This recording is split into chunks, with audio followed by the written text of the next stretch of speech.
the delay. Okay, I'm ready.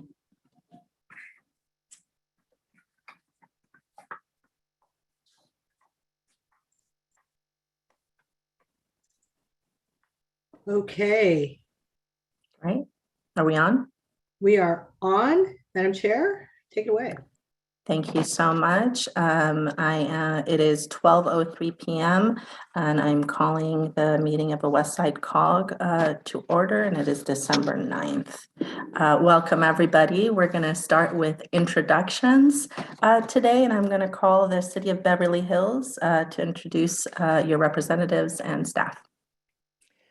Thank you. Thank you, everybody. I'm Bob Wunderlich. I'm Mayor of Beverly Hills. Hi, Gabriella Yap, Deputy City Manager for Beverly Hills.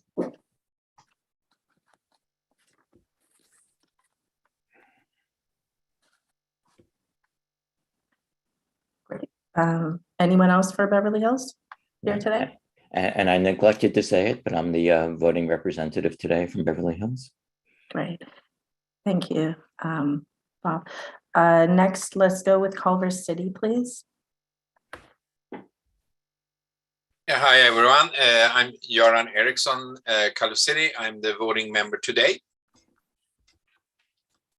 Hi everyone, Helen Chin, Assistant to the City Manager on Homelessness. And Shelley Wolfberg, Assistant to the City Manager. Wonderful, welcome. Next we'll go with Santa Monica, please. So this is Sue Himmelrich. I'm the mayor of Santa Monica. I am the voting rep today. Thank you. I'm Phil Brock, City Council person for Santa Monica. Good afternoon, Jason Klieger, Mobility Manager for the City of Santa Monica. Wonderful. Do we have anyone from the City of Los Angeles here? Jay Greenstein with LA City Council member Paul Koretz. And Eric Bruins, LA City Council member Mike Bonin. Thank you. And County of Los Angeles? Hi, everybody. Fernando Morales, voting member on behalf of Supervisor Sheila Kuehl. Thank you so much. So I am your chair and voting member for City of West Hollywood. Can we have others from West Hollywood please introduce yourself? Yes, Mayor Lauren Meister, and I'm the alternate. I'm Hernan Molina. I'm the governmental affairs liaison for the City of West Hollywood. Corey Plank, strategic initiatives manager for the City of West Hollywood. David Fenn, long range planning, City of West Hollywood. Wonderful. I hope everyone had a wonderful holiday. I know we're in between and going into the next holiday, so it's good to see everyone. I'm going to go ahead and call action item 3A, which is authorization to conduct teleconferencing meetings under the AB 361. Do we need a report on this, or can we just call for the recommended action? I'll just note that we're making findings, that we're still navigating local states of emergency, and that state and local health officials are still recommending measures for social distancing, especially during the period when the Delta and now the Omicron variant are spreading. And with that, we call for approval of the authorization. Thank you. Can I get a motion to approve the authorization? So moved. And seconded. Great, thank you. Moved by City of Santa Monica, seconded by City of Beverly Hills. Can I get a roll call vote? Yes, City of Beverly Hills. Yes. City of Culver City. Yes. City of Santa Monica. Yes. City of West Hollywood. Yes. And County of Los Angeles. Yes. Thank you. Wonderful. So item 3B, which is the approval of the October 14th, 2021 draft meeting notes. Are there any changes from anyone before we move to approve those? Okay, seeing none, may I get a motion to approve the October 14, 2021 draft meeting minutes? So moved. Second, Thank you. Moved by City of Beverly Hills, seconded by City of Santa Monica. Can I get a roll call vote, please? Yes, City of Beverly Hills, Yes. City of Culver City, Yes.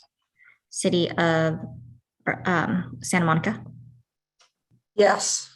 City of West Hollywood, Yes. and County of Los Angeles. Yes. Thank you. Wonderful.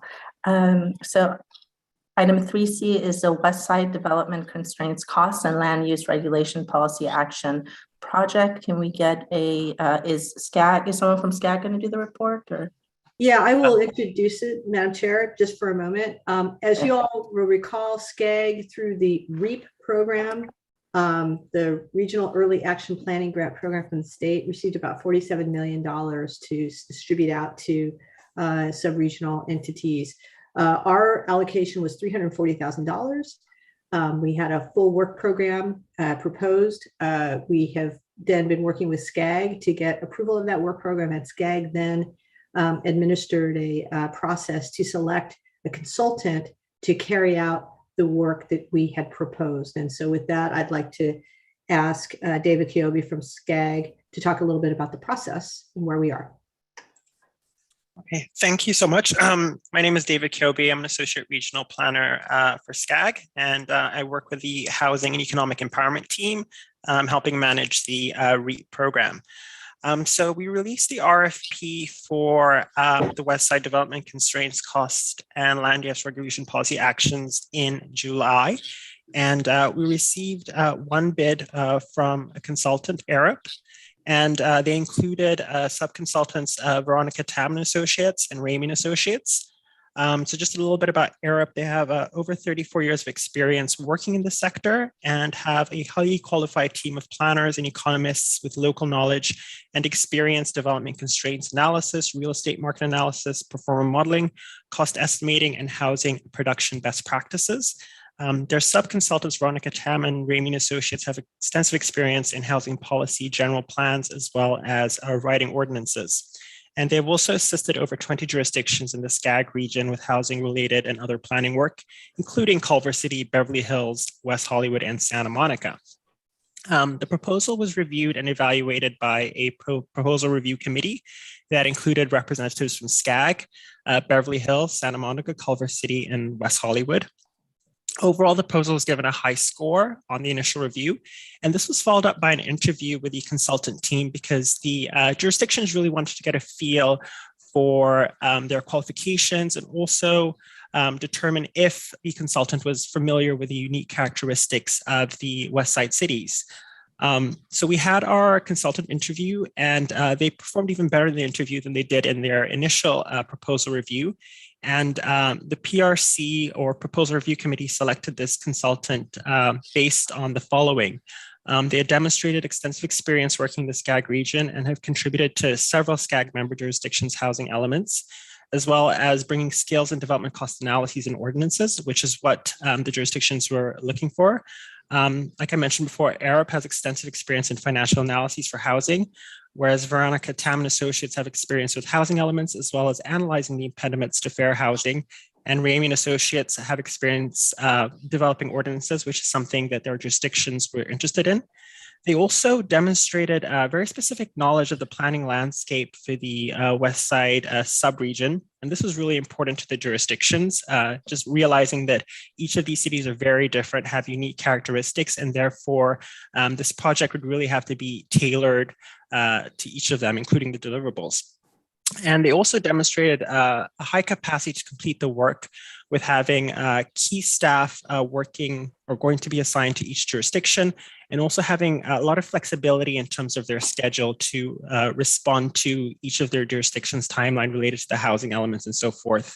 And they also proposed a number of useful additional deliverables, such as comparison matrix of land use costs for the cities.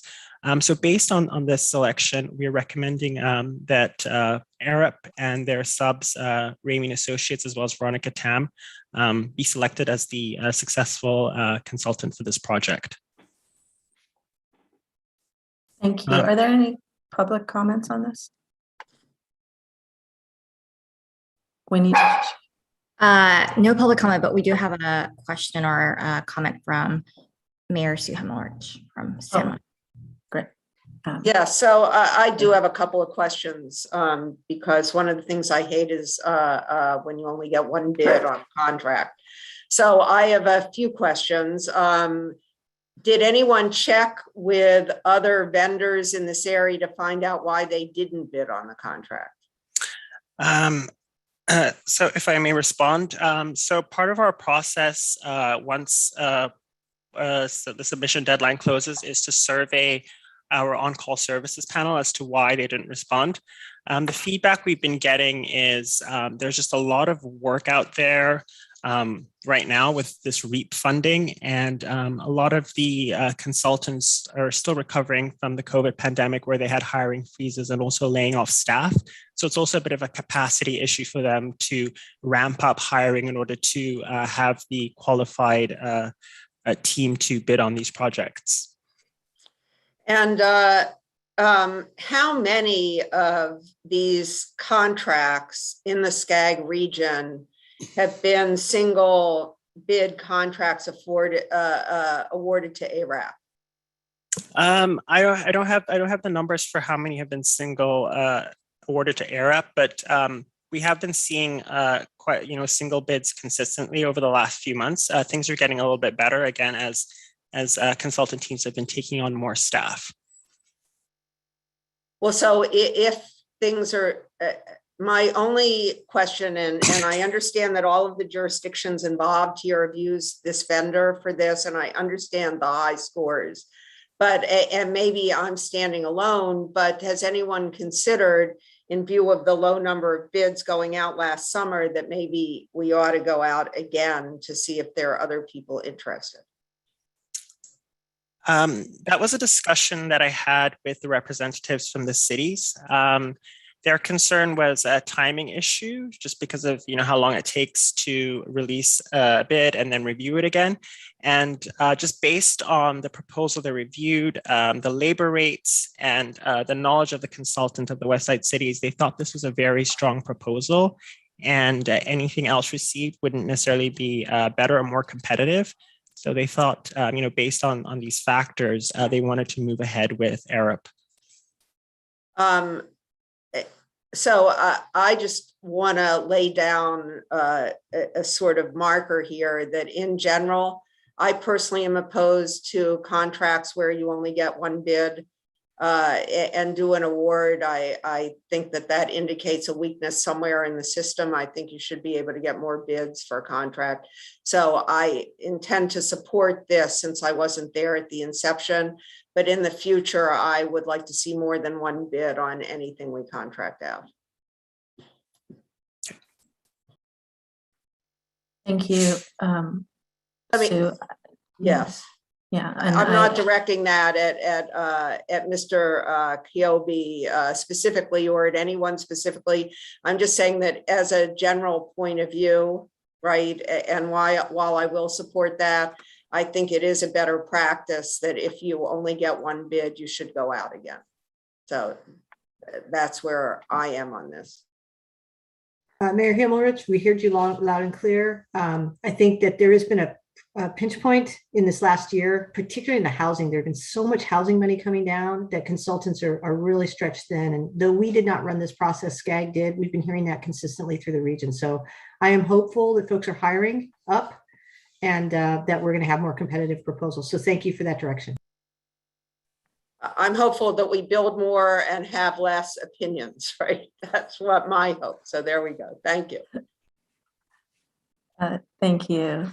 Thank you, Mayor. And I really agree as well. I understand there's specific circumstances here given the pandemic and everything that's been happening with the funding, but in general, the point of an RFP process is to make it so we get multiple bids and really have true competition. Are there any other questions or discussion points from anyone else? Okay, so with that, can I get a motion to approve the recommended action, which is to approve SCAG's recommended consultant team for the West Side Development Constraints, Costs, and Land Use Regulation Policy Action Project under the West Side Cities COG REAP program? I'll move the action. I can second that. Thank you. Moved by City of Beverly Hills, seconded by Culver City. Can I get a roll call vote? Yes. City of Beverly Hills, Yes. City of Culver City, Yes. City of Santa Monica, Yes. City of West Hollywood, Yes. and County of Los Angeles. Yes. Thank you. Wonderful. Moving right along to item 3E, which is a Metro Technical Advisory Committee, Tax Streets and Freeway, West Side Cities COG primary representative. Do we have a report on this? Mayor Pro Tem Shine, I think we also had D, which is the Regional Homelessness Coordination. Oh, I Grant. completely skipped over something very important. Let's go back to D then. This is the West Side Cities COG Regional Homelessness Coordination and Innovation Fund Grant Program for fiscal year 2021 to 2022. And I will pass this to Winnie to provide the context in the item.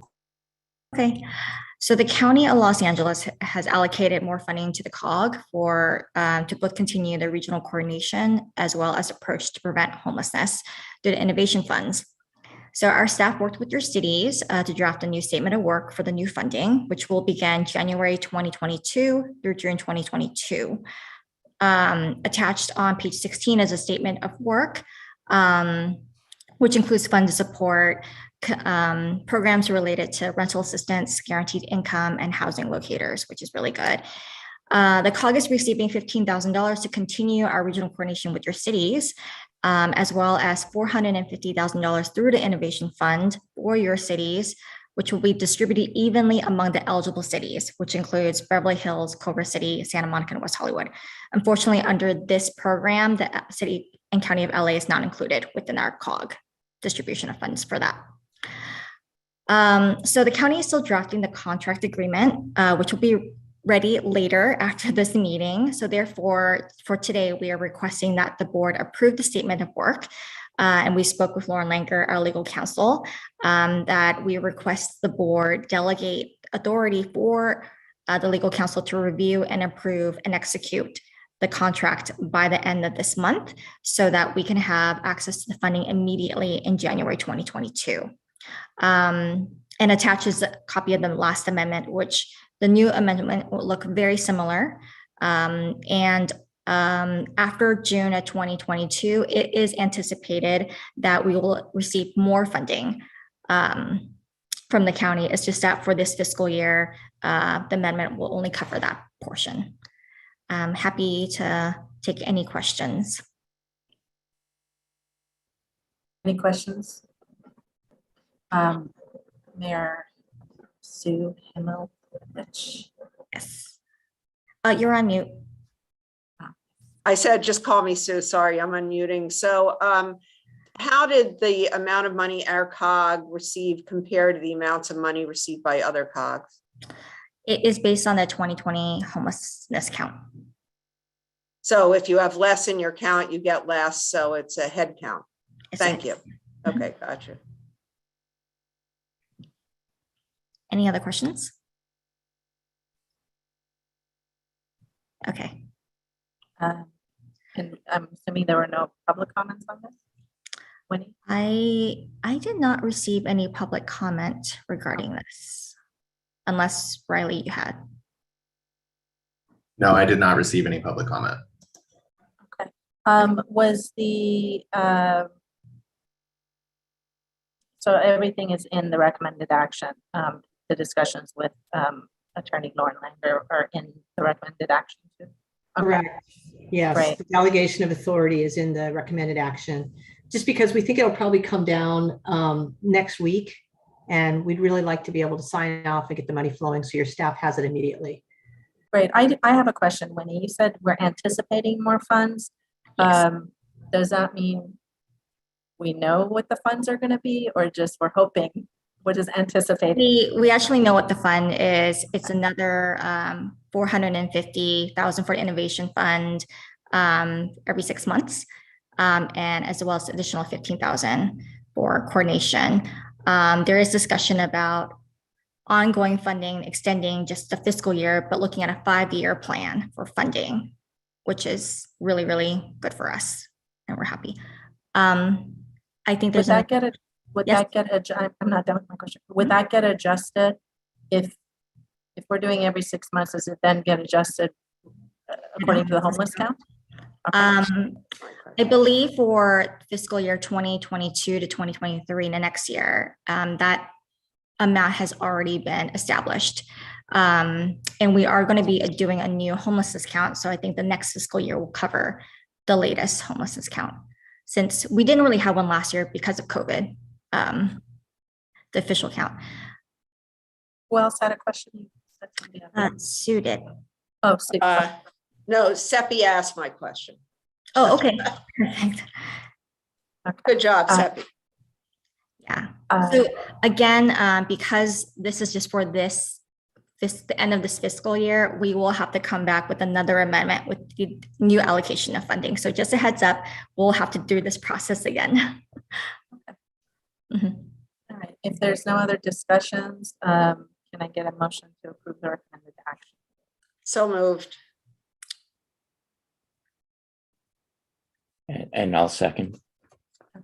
Moved by Santa Monica, seconded by the vote. Yes. City of Beverly Hills, Yes. City of Culver City, Yes. City of Santa Monica, Yes. City of West Hollywood, yes, and County of Los Angeles. Abstaining, this is county funding stream. Thank you. thank you. Wonderful. So now let's get to the item that I was apparently so excited to skip to, which is item 3E, the Metro Technical Advisory Committee, Tax Streets and Freeway Westside Cities COG primary representative. This is the moment at which I say, doesn't anybody want to serve on this? So as we've been talking to you the last several meetings, we've released a call for letters of interest to be our primary representative on the TAC for Streets and Freeways subcommittee. Like, we put out that call in October, and so far we haven't received any letters of interest. We've been beating the bushes trying to get folks to do this, so we're still without any nominees. We also went and asked our alternate to the body, Kevin Riley from Beverly Hills, if he would be interested in stepping up and becoming the primary representative, and he declined. So for now, he is attending the meetings because he's the alternate, but we still need to have a nomination. So we thought we'd try one more time and see if there might be anybody who wants to be volunteered to play that role. Otherwise, Kevin will just continue to step in until we appoint the primary COG representative to the TAC. So does it have to be one of the electeds, or is it? This is Mayor Himmelrich. It's typically a staff member from one of your teams that attends these meetings. And I think, Winnie, I don't even know that they're that frequent. Do you recall the frequency of the commitment? I feel like it's monthly. Or it might be monthly. Monthly, yeah. So again, it remains open until filled, but we thought we'd throw it out there in case in the last minute anybody might want to be nominated. We'll beat the bushes, I guess. I see. I mean, and I think everybody should. I think that this is important for all of us. But I hear you. Thank you. Okay, so sounds like we're going to leave it open until we beat the bushes and get someone and find those birds. Right. Yeah, exactly. Okay, so that's that item. Okay, so we don't need to take any action then, because there's nothing to take action on. Okay, so moving forward to 3F is the 2022 Westside Cities COG board regular meeting schedule. So you'll see in the attachment, it's page 29 in your board packet. We've listed out the meeting dates and the potential locations if and when we may be able to move to in-person meetings. We'll continue to monitor the situation for various strains and, orders from the public health department and recommendations. But we thought we would at least put placeholders down for when your respective cities might host our meetings. So that is the proposed agenda or the proposed schedule and locations if we're so fortunate as to be back in person sometime next year. And with that, we recommend approval. I have a question. The next meeting that we have is February 10th. Is that correct? So no meeting in January? Correct. Correct, because it's every other month. So we're meeting in the even numbered months. And is the first meeting that's supposed to be in person February 10th? According to the schedule? It could be if conditions are such that we're able to meet in person, then we would, but we would be monitoring that. And you can make the decision. You don't need us to make a decision. So if we Not today, this would be and so we would consult with you, Madam Chair, as that meeting approaches. As you know, we don't rule the virus. The virus seems to rule us. So we would be working with you and determining whether we would make the findings that we need to continue remote or if we could be in person. Okay, great. That was my concern. Are there any other questions or discussions on this? No. Okay. And no comments from anyone? Public. Okay. So with that said, let's go ahead and can I get a motion to approve the 2022 Westside Cities COG Board regular meeting schedule as presented? So moved. And seconded. Moved by Santa Monica, seconded by Beverly Hills. And I'll take Thank you. City of Beverly Hills, Yes. City of Culver City, Yes. City of Santa Monica, Yes. City of West Hollywood, Yes. and County of Los Angeles. Yes. Thank you. Right. So let's move to item 4 and get a report from the executive director. So you'll find there isn't a written item on this, and mostly I wanted to just check in with you and also give you a sense that I will be reaching out to you individually as board members to each of your cities and each of the members, city and county as well. We've had a significant change in board composition in the last year or so. We've also had significantly changed conditions with almost 2 years of remote meetings. I also wanted to note that when we embarked on this contract as your executive director, the board had gone through a pretty intensive strategic planning process to, in essence, revive the COG after it had been in some level of dormancy. And during that process, the board had made some clear sense of priorities. And at that time, it was transportation and tourism. Over time, those priorities have changed as as conditions have changed. It seemed to me that this would be a really great opportunity to talk with you one-on-one to get your sense of what priorities might be coming ahead in the new year, as well as to explore the potential of maybe doing a mini strategic plan because there have been so many changes. Obviously, it's difficult to do that in a remote setting, but we've all been working that way and doing strategic plans and doing all kinds of things remotely.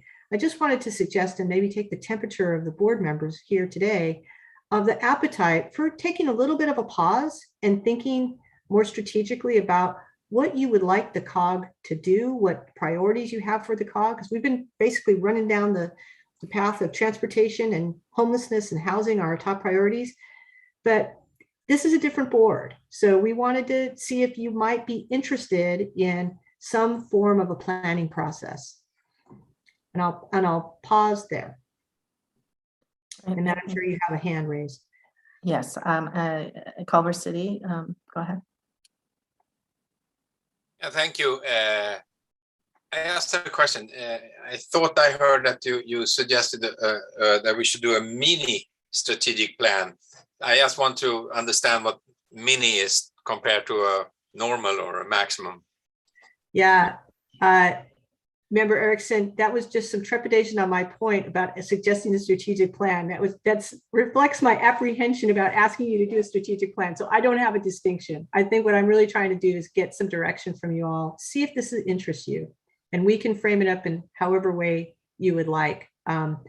But we would love to test that. If you would like to do some form of strategic plan, we can explore the level of intensity, the way to do it, how, what process we would use.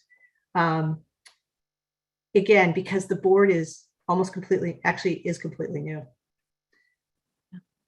Okay. Sue? So when Santa Monica did our planning after the last election and picked our priorities, homelessness was our number one. There was a lot of pushback on the idea that we narrowed how many priorities we had, which I think it's my personal sentiment, and as the mayor, I think that, I was able to guide this. If you have 10 priorities, you might as well have no priorities. I mean, so homelessness was our number one priority. Clean and safe Santa Monica was our second. But homelessness was by far on the surveys we did the number one concern of people in the city. I think that is reflected in the recent surveys of people in Los Angeles. It's obvious to me that homelessness and I could say, call it affordable housing. I could call it housing. I've said many times, I'll say again here, that our crisis is in affordable housing and not in housing. I would be happy picking those as priorities for the COG. I think it's where we all need to go, particularly with the Olympics coming. We need to solve this problem by 2028. So I think that to the extent that we aren't emphasizing, getting people off the streets, which is a human tragedy, I think we should be emphasizing that. Any other feedback or discussions from anyone? Okay, Cecilia, I think it's a wonderful idea, and I see actually, Councilmember Erickson, you have some more questions on this. I would support the idea. I think it's exactly as Cecilia says, that there's a lot of changes that has happened over the last 2 years, and some of those are going to be continuing, and so our needs and our future, short-term future and long-term future needs for our residents and cities is probably going to be a little different. So I'm supporting that we should start thinking about what would be our most important goals and items we will work on. And I agree with Sue that a few goals, I'm usually always say no more than 3, never ever more than 3 goals, because that's about what you maximum can handle and actually get something done. Yeah, I would agree as well on really limiting the number of goals, and also that I think homelessness is a huge issue. I think there may be some other different priorities too the different cities have. So I look forward to you reaching out to each of us on this, Cecilia. Thank you. And so I will be working with your staff to set up something. Again, we know we're in a pandemic, but to the extent anybody feels comfortable having a in-person meeting outdoors somewhere, I'm amenable to it, as long as it's not raining. I'd be amenable to that. Some of you I haven't met in person.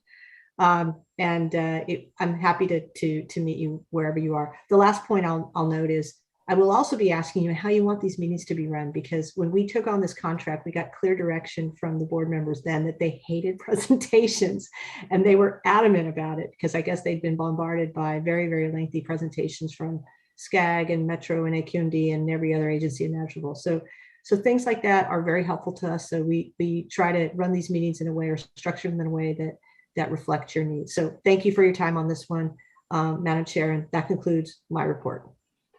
Thank you. All right, item 5 is transportation. Can we get some transportation updates? You may indeed. Okay, we have quite a few items. First, on the item A, the or one, the Metro SEP funding, you will find in your, you will find an attachment in your board packet. So I'm here now on page 30 of your board packet where we lay out a number of items. The first is the Subregion Equity Program. You may recall that in our October meeting, we allocated or voted to allocate 25% of the SEP, the Sub-Regional Equity Program funds from Metro to go towards accelerating the Crenshaw Northern Extension project. You also directed staff to come up with criteria and a methodology for determining how to allocate the remainder of those SEP funds. We've had a meeting with the Transportation Working Group. We provided some list of projects. We provided some analysis that had been done by our transportation consultant regarding those projects. Staff asked for additional time to reflect and to work internally given their workload finishing up the year. So we will be reconvening again at our next meeting of the Transportation Working Group to talk through what is the potential list of projects, or at least the criteria or the methodology to evaluate how to spend or how to allocate that additional 75% funds. So that's the first item. Happy to answer any questions on that. And you'll see an attachment A is the letter that we transmitted to Stephanie Wiggins at Metro, informing her of the COG's desire to allocate 25% of its SEP funds to the northern extension of the Crenshaw line. So I'll pause. Any question? Okay. The second item in the I-405, I always think of it as the San Diego Freeway Coordination. So this is really interesting. Our associate Riley O'Brien, our senior analyst Riley O'Brien, has been monitoring all manner of transportation projects happening in the region or in the sub-region. And we noted that there are a variety of projects that Metro is working on planning that take the same corridor and are planning capacity in that corridor, and they're not being planned together. They're all on separate tracks with separate CEQA documents, with separate public engagement strategies. And in some cases, they're looking at the same lanes, using the same lanes for different uses. So as a result, we reached out to our counterparts at the South Bay COG and the San Fernando Valley COG and thought, wouldn't it be great if the three COGs that are most affected by the I-405 corridor got together and talked about what we knew was happening in these various planning projects, and also communicated directly with Metro and said, by the way, let's do these together and let's provide a forum so that we can plan these in an integrated fashion, as well as perhaps, depending on how that integration works, maybe even convening a joint board meeting of the three COGs, because this is such a critical corridor for each of our COGs. So I wanted to just make you aware of that. We're going to send a letter from the three executive directors of the COGs asking Metro to please do a better job coordinating. We've already been in informal contact with key members of the staff at Metro, letting them know we want to do this in a way that's more comprehensive and integrated. But I wanted to just make you aware of that, because your staff is already getting inundated for 3 or 4 different projects to participate and opine and comment and pay attention to CEQA documents on these different projects in the same area. So that's that. Any questions or comments on that? Okay, and then the last piece, I want to pass it over to Riley, because one of those on that corridor is the Metro Sepulveda Pass. That is the single largest project in our subregion that's being proposed. Metro has recently launched the environmental review phase for the Sepulveda Transit Corridor project. And we'd like to have Riley O'Brien give you a little bit of a presentation brief on what's happening with this critical project. Take it away, Riley. Thank you, Cecilia. So Metro recently launched on November 30th, the environmental review phase of the Sepulveda Transit Corridor project. And they have revised their list of alternatives to include 6 rail alternatives, including 3 monorail alternatives and 3 heavy rail or subway alternatives. I attended the agency scoping meeting earlier this week, and I know some of your staff attended as well. I saw Martha from Beverly Hills and David from West Hollywood there, and I believe one of Diana's colleagues from Culver City. So we had a few of those questions answered, and the most important update at this time is that the deadline to submit comments, the end of the scoping period, is Friday, February 11th, 2022. So I will pause there if anyone has any questions. And there are maps of those alternatives in your agenda packet as well. Exactly right. I want to just call your attention to that. I'm not sure how much each of the board members have been following this closely, but this is a significant project. It's taking the bulk of our sub-regional allocation of funds, and the alignments are on the map. I think it's page 34 of your packet. We're happy to answer any questions you might have, and we are tracking this closely along with your staff.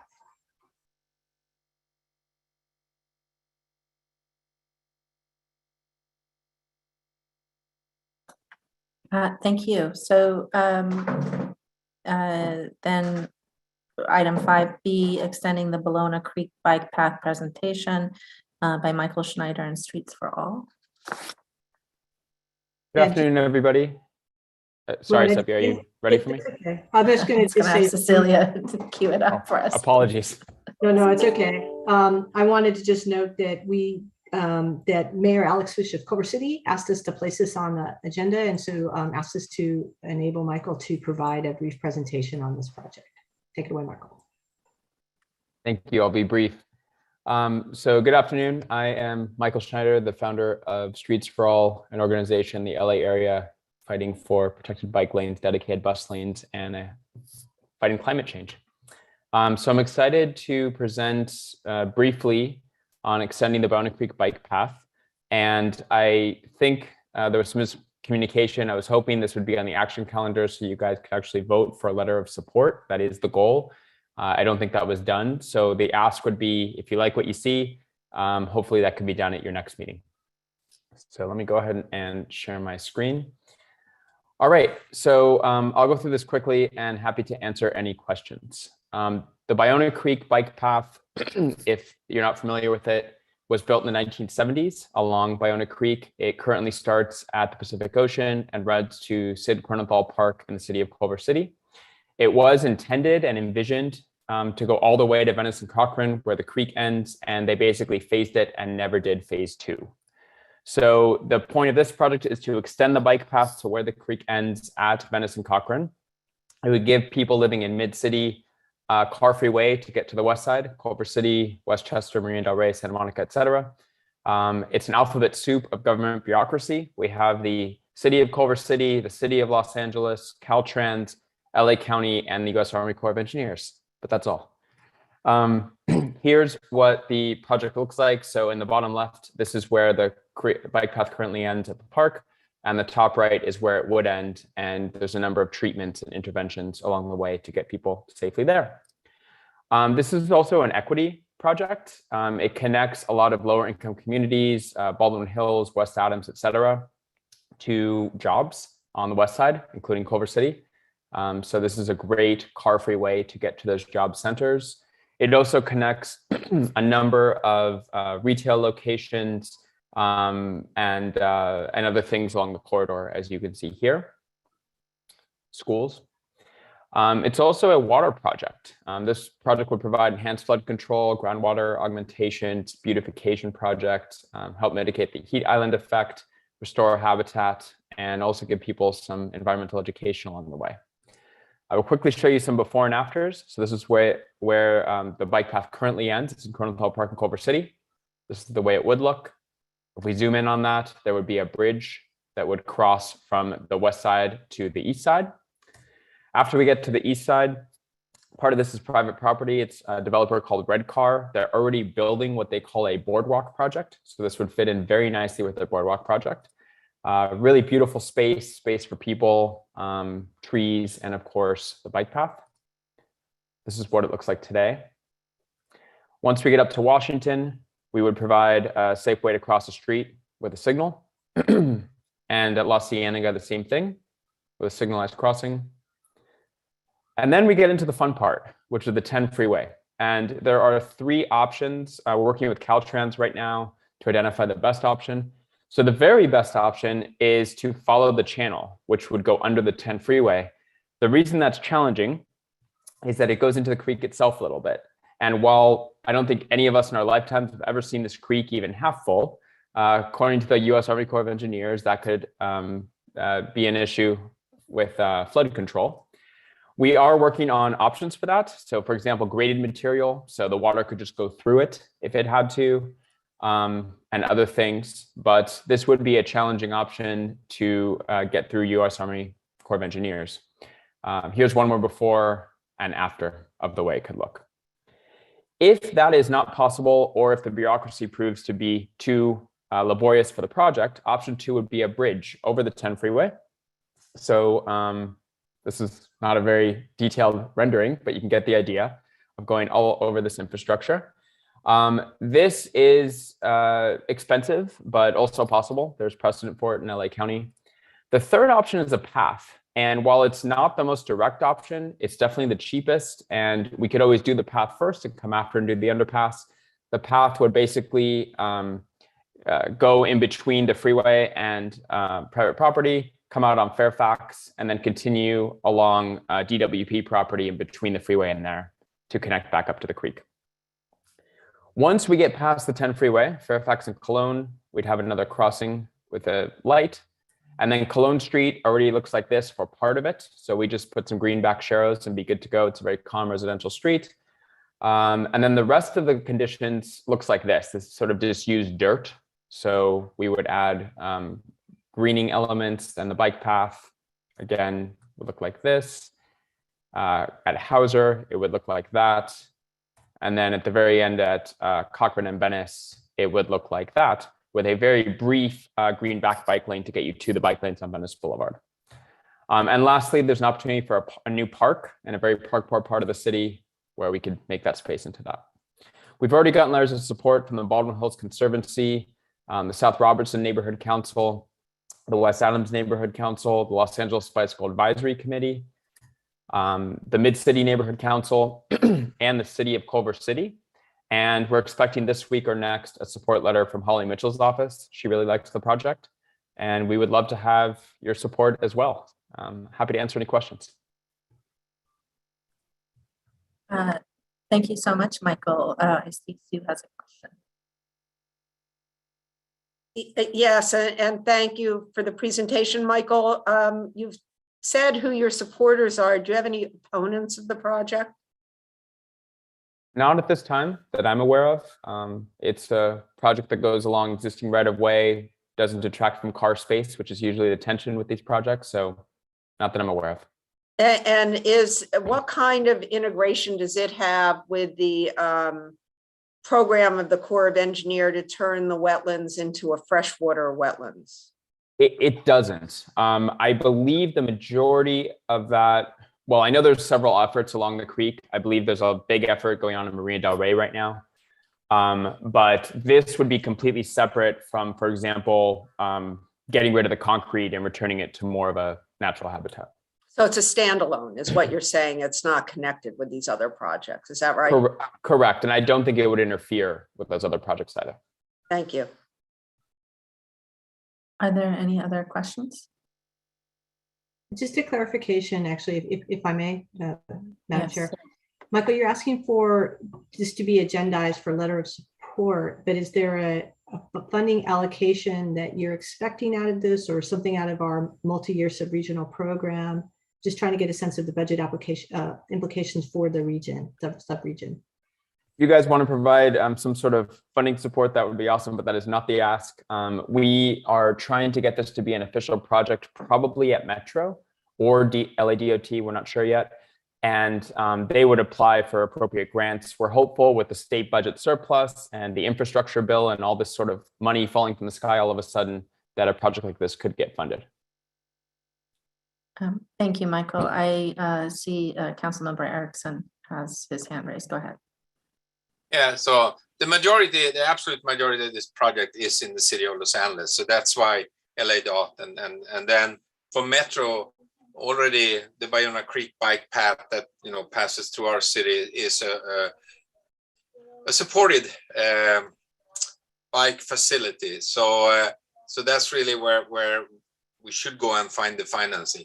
The beauty of this is that it's doesn't take a single car lane away anywhere, and it actually along the creek it's a very nice separated bike path, so it has a lot of the positive aspects without very few of the negative aspects that we usually get when we try to do this kind of thing. So I would hope that you, my colleagues, would agree that we put this on the agenda and put together a letter of support of the concept for our next meeting. And I see Mr. Wunderlich, you have your hand raised. Thank you. This is an easy project to support, so thank you, Michael. Do we actually have to make it an agenda item in order to indicate that we would like to support it? Under the Brown Act? Yes. Then my guess would be yes.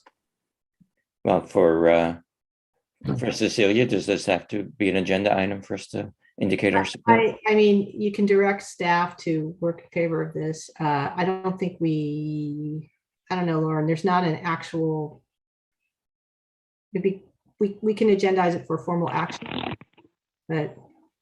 Sorry, I was double muted. Yeah, there is no real action. This is just a report on the item today. So what is the particular action you want to Well, agendize? could we save a step and authorize a letter, or say that we'd like a letter of support without having to wait for another meeting to do that? Well, I don't think we have enough information. We just got the information. I'm not ready to vote for that yet. I don't know if everybody else is. Okay. And I think that's part of the Brown Act problem, is to make sure everyone knows what's going to be discussed and what action is going to be taken. And so next meeting is probably best. I do want to ask Riley to note a fact in terms of where this is on our work plan. Go ahead, Riley. Yeah, so just to let you all know, we have already included this project on our unfunded strategic project list that we submitted to Metro earlier this year. So that means it's also under consideration in these discussions around the sub-regional equity program funds. But that's along with all of the other projects included on that list and the West Side Mobility Study. But this was one of the projects that came after the mobility study, but is included on our list already. Thank you. Right. I would be also happy if it's helpful to provide a template for staff or a draft for your next meeting for you guys to consider, and obviously you can change it as you'd like. Yeah, thank you, Michael. I really like what I'm seeing so far. But I'm a big proponent of any and all alternative streets, creating streets for all, and bike lanes. So, Councilmember Erickson, you're on mute. Yeah. Just another thought here is that for each of your councils, that you can also pass a resolution to write a letter of support from each of your city councils if you think you have the majority, and if that makes sense, that would help the project as well.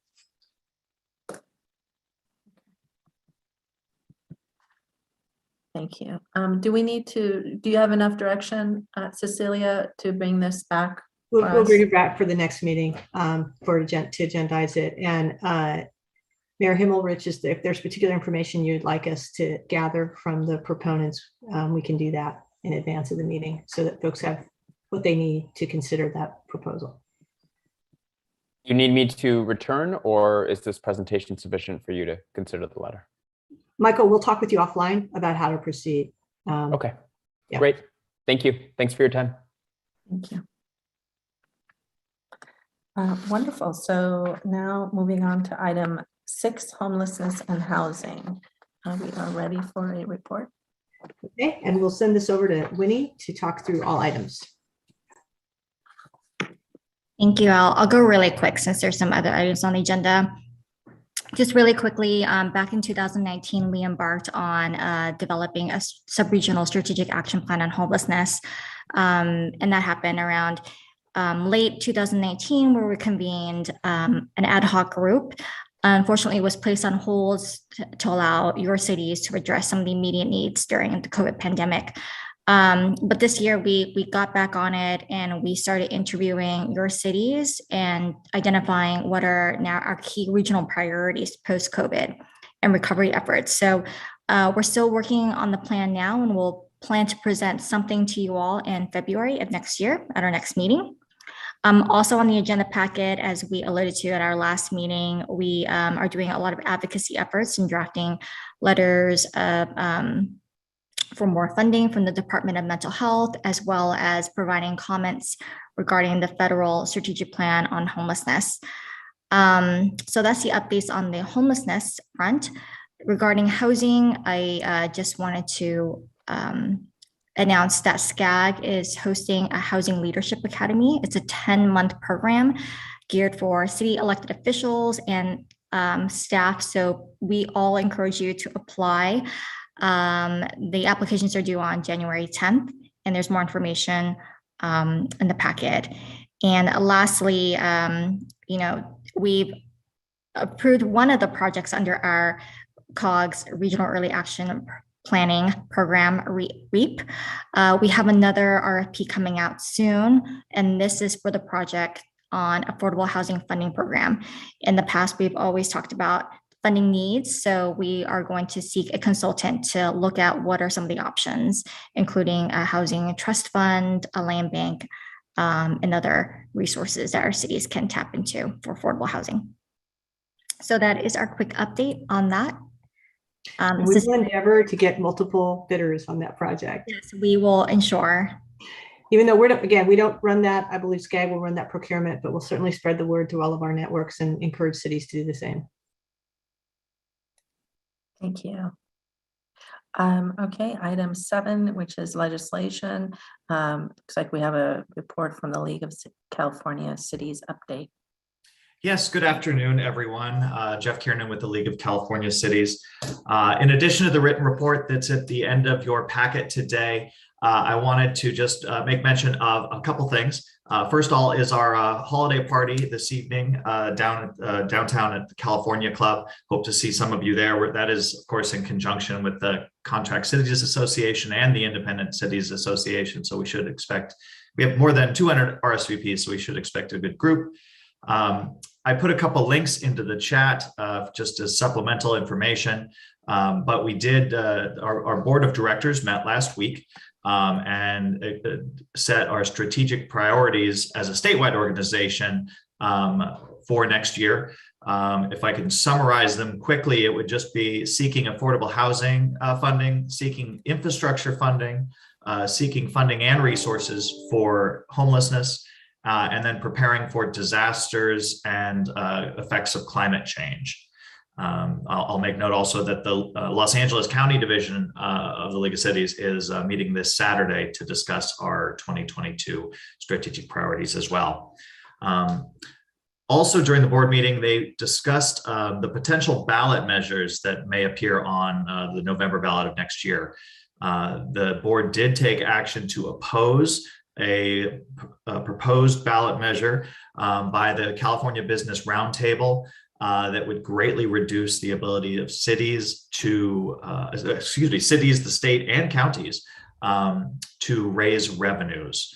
So they did vote to oppose that. I'll note though, after the board action, the California Business Roundtable actually submitted a second ballot measure, which is almost identical. So it's probably just a timing thing with them and their fundraising and their signature gathering.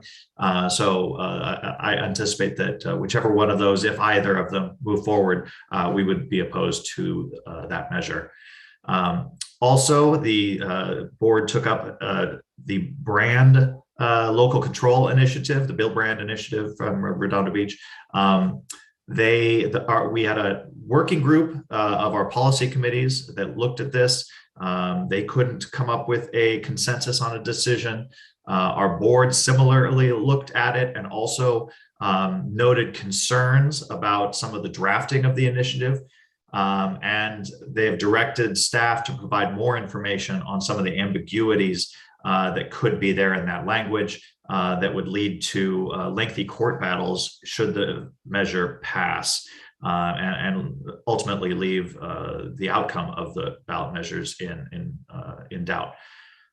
So I've linked some of that information, and also the 2021 legislative report, which summarizes some of the more than 700 new laws in California that were passed this year that impact local governments. So that is also there for your information. So I'm happy to take any questions, but otherwise, certainly have a happy holiday if I don't see you tonight. Thank you so much, Jeff. Always good to see you. Any questions from anyone for Jeff? Looks like there's not, and happy holidays to you. Thank you. And thanks for the report. Okay, so next we move to item 8, announcements. And 8A is Metro staff updates. Yeah, I think Drew Phillips is here to talk about the live program. Yes, hi, good afternoon. Thank you all very much for being here today. I'll be very brief in the interest of time. I just wanted to update the council on where we are going in terms of resuming our fair revenues payments and how we will ultimately seek to ameliorate that impact on low-income individuals here in Los Angeles County.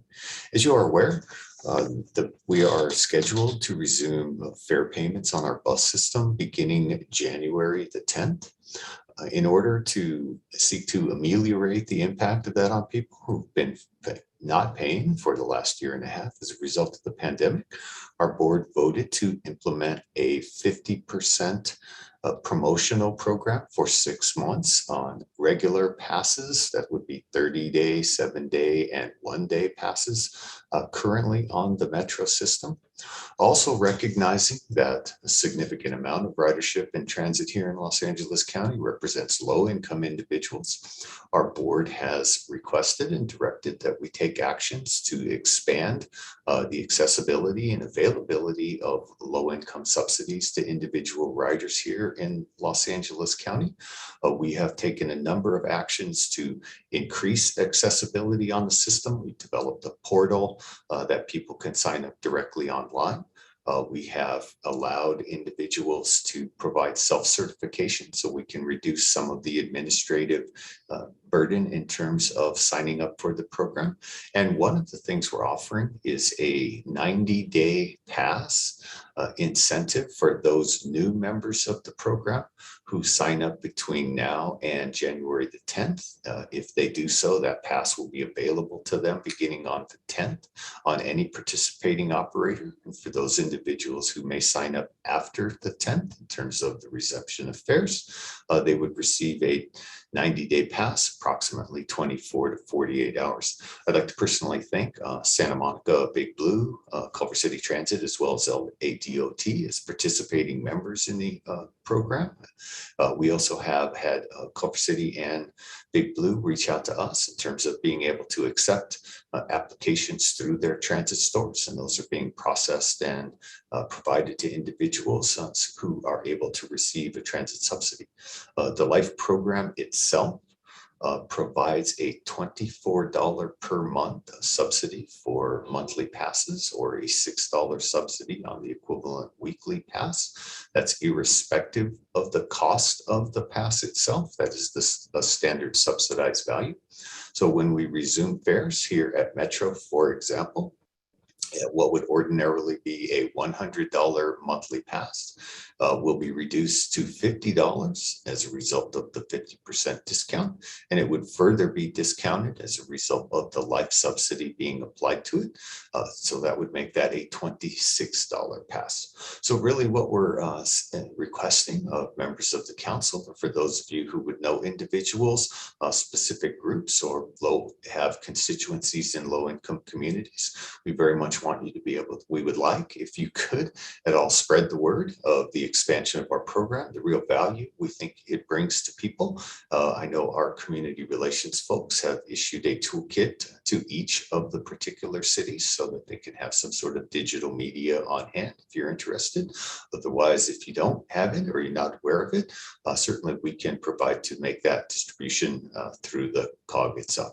So with that, I'd be happy to try and answer any questions that anyone may have. It looks like there's no questions. Thank you, Drew, for the report. All right, thank you very much. Appreciate it. All right, item 9 is future meeting and agenda items. A future meeting Thursday, February 10th, 2022. So I guess the announcement is our next meeting will be February 10th, 2022. And let's hope it's in person. Yes. It may not be. And then we're also happy to take any suggestions at this time, or of course, you know how to reach us if you have any suggestions for agenda items for our February meeting. Great, thank you. Are there, okay, so moving on to item 10, which is public comments. Are there any public comments at this time? We don't have any public comments at this time.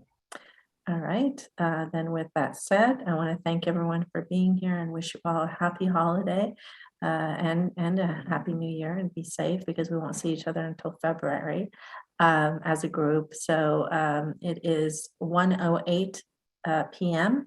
on December 9th, and I'm going to go ahead and adjourn our meeting. Thanks, Thank you, everyone. Happy holidays. Stay safe.